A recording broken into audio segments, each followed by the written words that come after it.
Manesar mayor की BJP में joining से क्या सियासी संदेश? राव नरबीर के लिए बड़ा झटका, लेकिन राव इंद्रजीत की बगावत पर भी मोहर। मानेसर में बीजेपी प्रत्याशी की हार में किसका रोल रहा? किसने निर्दलीय का साथ दिया? पार्टी उम्मीदवार की खिलाफत किसने की? 10 में से 9 नगर निगम में बीजेपी की जीत, सिर्फ इकलौते मानेसर में हार। इसके पीछे कारण क्या है? लेकिन अब वो निर्दलीय मेयर भी बीजेपी में शामिल हो चुकी हैं, वो भी पार्टी के प्रदेश अध्यक्ष और राव इंद्रजीत की मौजूदगी में। तो एंटी मेयर की बीजेपी में एंट्री के बाद अब राव वर्सेस राव की राजनीतिक जंग थमेगी या फिर और बढ़ेगी? दोस्तों नमस्कार, मैं आपका यार जतिन पत्रकार। अहिरवाल क्षेत्र की राजनीति अक्सर उबाल पर होती है। चुनावी समय हो या फिर ना हो, पॉलिटिकल तापमान अक्सर हाई रहता है। और अब चर्चा इसलिए क्योंकि राव इंद्रजीत समर्थक मानेसर के निर्दलीय मेयर अब बीजेपी में शामिल हो गई है, जो मैंने कल आपको बताया भी था, दिखाया था। लेकिन इनकी बीजेपी में ज्वाइनिंग से अब चर्चा यह भी हो रही है कि अब यह साफ हो गया है कि चुनाव में इनको किनका समर्थन रहा होगा, जिसकी वजह से बीजेपी प्रत्याशी की हार हुई। और सवाल भी इसलिए उठे क्योंकि उस समय मार्च 2025 की मैं बात कर रहा हूं, जब नगर निगम के चुनाव में बीजेपी ने 10 में से 9 जगह जीत दर्ज की थी। इकलौता मानेसर ही ऐसा निगम था जहां निर्दलीय प्रत्याशी डॉक्टर इंद्रजीत की जीत हुई और बीजेपी प्रत्याशी की हार हुई। यहां बीजेपी ने राव नरबीर के करीबी सुंदरलाल को प्रत्याशी बनाया था और निर्दलीय प्रत्याशी की जीत में राव इंद्रजीत का सहयोग भी माना जाता है। वैसे तो ये चीजें पहले भी चर्चा में रही, लेकिन जब अगस्त 2025 में मेयर के कार्यालय का उद्घाटन करने के लिए राव इंद्रजीत पहुंचे थे, तो भी काफी हद तक स्थिति साफ हो गई थी। और इस दौरान उन्होंने मेयर को बीजेपी में शामिल कराने की बात भी कही थी। तो अब वो बीजेपी में आ गई है, जो राव नरबीर के लिए एक झटके से कम नहीं है। इसकी भी कहानी मैं आपको बताऊंगा, लेकिन अब आप ये तय कर लीजिए खुद ही कि बीजेपी प्रत्याशी की हार में किसका रोल रहा। क्या ये बीजेपी में खेमेबाजी या गुटबाजी नहीं है? जो बीजेपी खुद को अनुशासित बताती है, उस बीजेपी में मानेसर नगर निगम के चुनावी नतीजे और उसके बाद हुए लगातार घटनाक्रम क्या गुटबाजी को बयान नहीं करते? हालांकि अहिरवाल में बीजेपी नेताओं में कितनी गुटबाजी है या नहीं है, मनमुटाव है या नहीं है, ये सब जग जाहिर है, सब जानते हैं। खैर, मेयर ने अपनी बीजेपी में ज्वाइनिंग पर एक मीडिया संस्थान से बातचीत की और कहा कि मुझे बीजेपी में आने से रोकने के लिए कई लोगों ने जोर लगाया और मुझे राव साहब पर पूरा विश्वास है। राव साहब जो चाहते हैं वही होता है। उन्हें अपने विरोधियों से निपटना आता है। यानी उनका इशारा शायद राव नरबीर की तरफ है कि कई लोगों ने बीजेपी में मेरी ज्वाइनिंग रोकने के लिए जोर लगाया। इतना ही नहीं, मेयर ने आगे ये भी कहा कि अहिरवाल में राव साहब का कोई मुकाबला नहीं कर सकता। उनका कहना है कि वो यहाँ की जनता के दिल में रहते हैं। अब बीजेपी सरकार के साथ मिलकर मैं मानेसर नगर निगम का और ज्यादा विकास करवा पाऊंगी। मानेसर प्रदेश का ही नहीं, देश का सबसे अच्छा इलाका बनकर उभरेगा। उन्होंने ये बातें कही। दरअसल पिछले साल मार्च 2025 में हुए मेयर चुनाव में डॉक्टर इंद्रजीत ने बीजेपी के प्रत्याशी सुंदरलाल यादव को हराया था। उसके बाद काफी पॉलिटिकल घटनाक्रम चले और राव नरबीर ने भी कहा था कि वे किसी आपराधिक पृष्ठभूमि वाले को पार्टी में नहीं आने देंगे। और डॉक्टर इंद्रजीत के पति राकेश हयातपुरिया, उन पर जो है कुछ केस दर्ज हैं।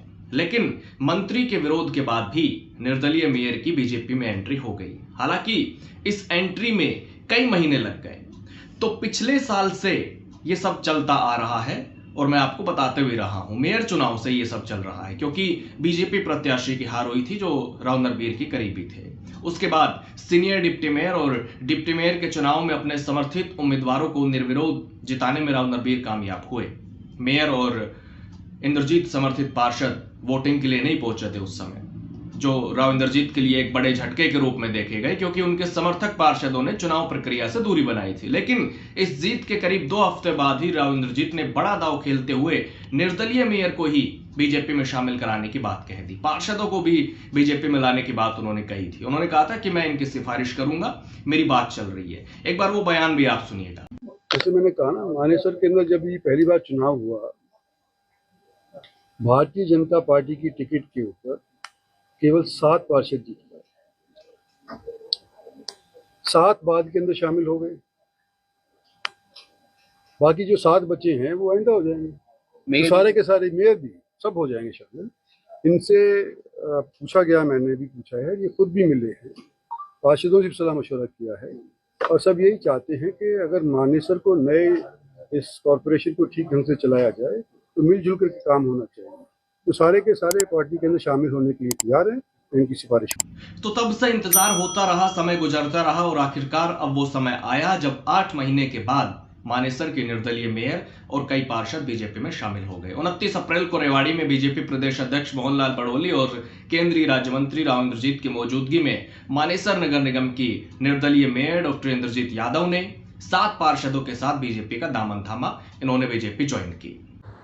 जो हमारे 7 निगम के पार्षद हैं, जिला परिषद के सदस्य हैं, पूर्व के मंडल अध्यक्ष हैं, ऐसे 11 और मानेसर की जो मेयर है इंद्रजीत यादव, ऐसे 11 सदस्यों की आज ज्वाइनिंग हुई है। और मैं सभी को बधाई देता हूं, शुभकामना देता हूं कि भारतीय जनता पार्टी को ये सभी जो जनप्रतिनिधि हैं पार्टी को मजबूत करने का काम करेंगे। वैसे मैं आपको बता दूं कि पिछले साल चुनाव के दौरान बीजेपी प्रत्याशी के लिए सीएम नायब सैनी, मनोहर लाल खट्टर, राव नरबीर, इन्होंने सबने प्रचार किया था, लेकिन उसके बावजूद भी बीजेपी उम्मीदवार की हार हो गई, वो नहीं जीत पाए।